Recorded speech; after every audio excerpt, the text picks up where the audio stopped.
স্বামী স্ত্রী সুন্দর কিন্তু সন্তান কালো হয়েছে দেখে বাংলাদেশে এক স্বামী তার স্ত্রীকে তালাক দিবে, এরকম একটা অবস্থা হয়েছে। কয়েকজন আলেমের কাছে গিয়েছে, আমার কাছে ফোন এসেছিল। তার সন্তানকে কেন তালাক দিবে, এর কারণ হচ্ছে ওই স্বামীর অভিযোগ হচ্ছে, আমি সুন্দর, আমার আব্বা সুন্দর, আমার আম্মা সুন্দর, আমার ওয়াইফও সুন্দর, আমার শ্বশুর সুন্দর, আমার শাশুড়িও সুন্দর, সবাই ফর্সা চেহারা, কিন্তু আমার সন্তান হয়েছে আফ্রিকান ছেলেদের মতো, অনেকটা কালো কুচকুচে চেহারা। তো এটা এমন হলো কেন? নিশ্চয়ই আমার ওয়াইফ গোপনে কোনো জায়গায় পরকীয়ার সম্পর্ক করে হারাম সন্তান বা জারদ সন্তান গর্ভে ধারণ করেছে, এটা সে পাক্কা সন্দেহ করে ফেলেছে। সে এখন তালাকের দিকে যেতে যাচ্ছে, এরকম রাগারাগি একদম সাংসারিক ভঙ্গ হয় অবস্থা। তো চিন্তা করতে পেরেছেন?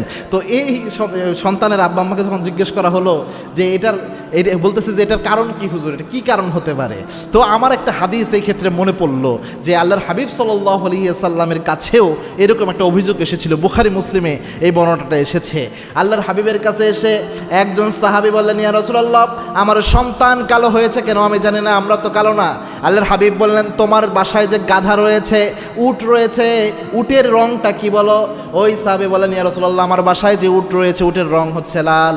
আল্লাহর হাবিব বললেন, ওই উটের লাল রঙের উটের বাচ্চাদের মধ্যে কোনো বাচ্চার রং কি অন্য রকম নাই? বলছে, হ্যাঁ ইয়া রাসূলুল্লাহ, এই উটের বাচ্চাদের মধ্যে আবার অন্য রঙেরও আছে। আল্লাহর হাবিব বললেন, এটা কেন হয়েছে? ওই সাহাবী তখন উত্তর দিলেন, ইয়া রাসূলুল্লাহ, হয়তো তার আগের প্রজন্মে কোনো উট এরকম কালারের ছিল। আল্লাহর হাবিব বললেন, হয়তো তোমার পূর্বপুরুষদের কেউ এই কালারের ছিল, তোমার পূর্বপুরুষের কেউ হয়তো এরকম রঙের ছিল। বর্তমান মেডিকেল সায়েন্স প্রমাণ করেছে জিনগত একটা বৈশিষ্ট্য মানুষ ধারণ করে জন্মের পর, এবং কি এটা দাদা পরদাদা পর্যন্ত এটা ধারণ করে, তাদের স্বভাবজাত, তাদের গায়ের রং ধারণ করতে পারে। তখন আমি বললাম যে হয়তো বা হতে পারে আপনার বংশে এমন কেউ রয়েছে যে কালো গরনের ছিল, একটু খেয়াল করে খোঁজখবর নিয়ে দেখেন। তখন বলতেছে যে আমার দাদার যে আব্বা আছে তিনি কালো কুচকুচে ছিলেন, এরকম একটা ছিলেন। তখন বললাম যে উনি এখন ধরেন আপনার ঘরে আসছে, এটা বুঝে নেন। এবং বর্তমান তো মেডিকেল সায়েন্স উন্নত, আপনার ডিএনএ টেস্ট করলেও বোঝা যায়। তো এইগুলোর জন্য যেন আমরা রাগ না করি, এগুলো আল্লাহ রব্বুল আলমিনের নেয়ামত, আল্লাহ রব্বুল আলমিনের দেওয়া অনেক ক্ষেত্রে পরীক্ষাও হয়। সুতরাং আমরা যেন আল্লাহ সিদ্ধান্তের উপর সন্তুষ্ট থাকি।